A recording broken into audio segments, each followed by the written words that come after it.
Welcome ஐடியர் comrades. Vijay அவர்கள் நீட்டை எதிர்த்து பேசினது இப்போ மிகப்பெரிய ஒரு பேசு பொருளாவே ஆயிருக்குது. நாமெல்லாம் அதான் சோசியல் மீடியால அதிகமா பார்த்திருப்போமே. இப்போ மேட்டர் என்னன்னா, நிறைய பேர் என்ன சொல்றாங்கன்னா, இது அவரா விருப்பப்பட்டு பேசல, கொடுத்த அழுத்தத்தின் காரணமா பேசியிருக்காருன்னு சொல்றாங்க. ஆக்சுவலி நோட் பண்ணி பார்க்கும்போது அப்படியும் இருக்குமோன்னு நமக்கு தோணுது. ஏன்னா போன வாரம் அவர் பேசின பொழுது இதை பத்தி எங்கேயுமே அட்ரஸ் பண்ணல. நீட்டை பத்தி பொதுவா மாநில அரசு விமர்சிக்கிற மாதிரி பேசிட்டு போயிட்டாரு. கல்வி விழாவில கல்விக்கு உண்டான பிரச்சனைகள் அதை பத்தி பேசலன்றது எனக்குமே கொஞ்சம் இதா தான் இருந்தது, உறுத்தலாவே இருந்தது. ரொம்ப சரியா படல. நான் கூட ஒரு போஸ்ட் போட்டிருந்தேன், பாஜக எதிர்த்து பேசினேன் அண்ணா அந்த நீட் எதிர்ப்பு. இப்படி நான் போஸ்ட் போட்டிருந்தேன். நம்ம போஸ்ட பார்த்து அவர் பேசினார் நான் சொல்ல வரல. மேட்டர் என்னன்னா, இந்த மாதிரி எக்கச்சக்க பேர் நீட்டை பத்தி ஏன் பேசலன்னு சொன்ன பொழுது இந்த டாக்ஸ் அவருடைய காதுக்கு போயிருக்கணும், அவர் சுத்தி உள்ள மக்களுக்கு போயிருக்கும் இல்லையா, அதை வச்சுதான் அவர் பேசியிருக்கிறாரோ அப்படின்னு தோணுது. பட் எனிவே அவர் பேசினது நமக்கு ரொம்ப பெரிய ஒரு சந்தோஷம், ஒரு ஆறுதல். ஏன்னா மாநில அரசை எந்த அளவுக்கு விமர்சிச்சு அரசியல் பண்ணணுமோ அதே அளவுக்கு ஒன்றிய அரசையும் விமர்சிச்சு அரசியல் பண்ண வேண்டும்.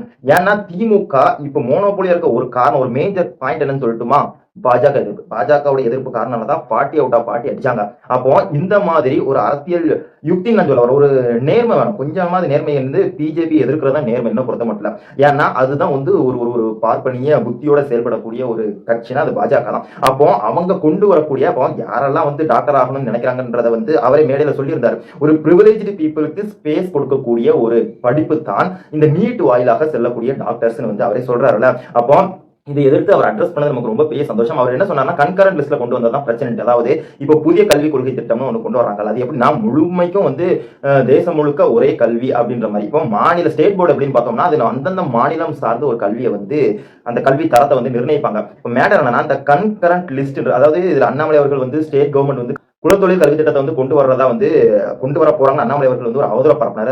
அவதூறுலாம் கிடையாது. யார் யாருக்கு எதில் இன்ட்ரெஸ்ட் இருக்கோ அதோடைய மேற்படிப்பு பட்ட மேற்படிப்புக்கு கொண்டு செல்றதுக்கான ஒரு திட்டத்தை ஸ்டேட் கவர்மெண்ட் கொண்டு வர போகுதுன்னு சொல்றாங்க.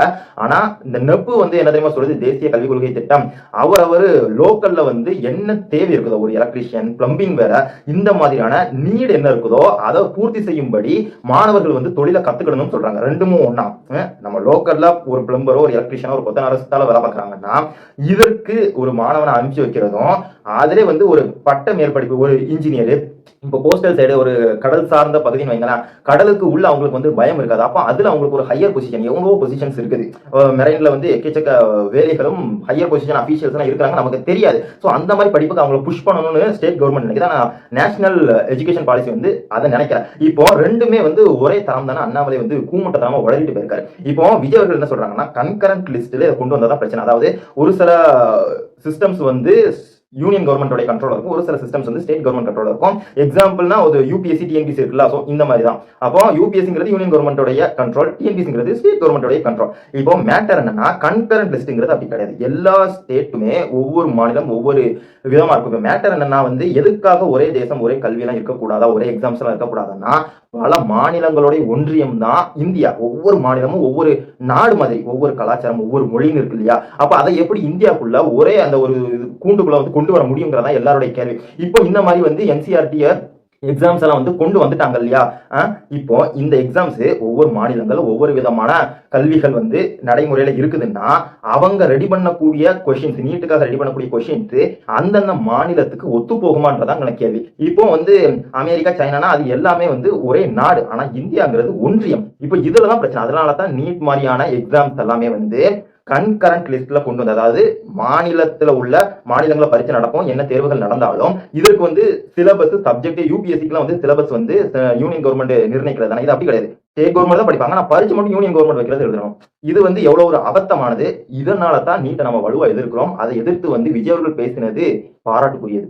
மேலும் ஒரு தகவல் என்னன்னா, திமுக உடைய அமைப்பு செயலாளர் RS பாரதி அவர்கள் என்ன சொல்லியிருக்காங்கன்னா, இப்போ எல்லாராலையுமே பட்டம் வாங்க முடியுது அப்படின்னு சொல்லியிருக்காரு. இது ஒரு நல்ல விஷயம் தானே, பாராட்டக்கூடிய விஷயம் தானே. ஆனா அவர் சொன்ன விதத்துல நெட்டிசன்கள் போட்டு குழந்தை எடுக்கிறாங்க. என்ன சொன்னாருன்னா, இப்பெல்லாம் நாய் கூட டிகிரி வாங்குது, இன்ஜினியர் ஆகுதுன்ட்டு. இதெல்லாம் எவ்வளவு கேவலமான ஒரு வார்த்தை. இப்போ இதே வார்த்தையை நாம சொல்லலாமா, நாய்கள்லாம் எம்எல்ஏ எம்பிஸ் ஆகுதுன்ட்டு. இதை ட்விட்டர்ல பார்த்ததான். இப்போ இந்த மாதிரி சொல்லும் பொழுது மக்களுக்கு அவங்களுக்கு எவ்வளவு கோவம் இருக்கு, அதே மாதிரி தான் மக்களாக்கி நமக்கும் கோவம். இது என்ன நிறைய பேர் சொல்லுவாங்க, கல்வியை கொடுத்துட்டதால அவங்க ஏதோ பிச்சை போட்டதா சொல்றாங்க. அதுதான் தப்பு. இப்போ மேட்டர் என்னன்னா, திமுக அரசு எந்த அளவுக்கு கல்விக்கு இம்பார்ட்டன்ஸ் கொடுக்கும் நம்ம பாராட்டுறோம், அதே அளவுக்கு இந்த மாதிரி சில்லறை வேலை பார்க்கக்கூடிய ஆட்களை பார்க்கும்போது ரொம்ப எரிச்சல் வருது. பொன்முடி அவர்கள் சொன்னது தானே ஓசி பஸ்ன்னு, இது எல்லாமே நமக்கு வந்து சேரக்கூடிய உரிமை. ஏன்னா இப்ப அரசாங்கம் ஒண்ணு பண்ணுதுன்னு வைங்களேன், இப்ப விஜய் அவர்கள் ஒண்ணு பண்றாருன்னு வைங்க, அவர் அரசியல் ஆதாயத்துக்காகவே பண்ணட்டுமே, அவர் பண்றது ஒரு நல்ல விஷயம் இந்த சென்ஸ் அவருடைய காசுல இருந்து எடுத்து பண்றாரு, அப்படித்தானே? அவருடைய படங்களை நாம தான் பார்க்கிறோம், நம்மளுடைய வரிப்படம் தான் என்றாலும் அவர் சம்பாதிச்சதுல இருந்து எடுத்து பண்றாரு. ஆனா அரசாங்கம்ன்றது அப்படி கிடையாது.